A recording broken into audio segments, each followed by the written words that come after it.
Palun vaatame Sikupilli asumis 30 korteriga kivimajas ühte erilist kodu. Maja on ehitatud 80-ndatel, kivimaja, katus renoveeritud 22. aastal, prohvimine tehtud 2007.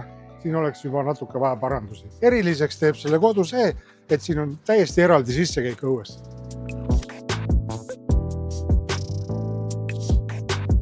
Korter on 97. aastal väga põhjalikult ja tolle aja kohta ülimalt luksuslikult renoveeritud, muudetud on planeeringud, ühendatud lotša köögiga ja WC vannituba omavahel. Lisaks on maja koridori ümberehituse tulemusel kasutusel üks tuba ja hall koos garderoobiga 21 ruutu, trepp ning esik 4,9 ruutu, mis on kõik kaasomandis. Korter, lisatuba, esik, hall, kõik kokku 90 ruutu. Ja see pole veel kõik. Lisaks keldris 30 ruutu.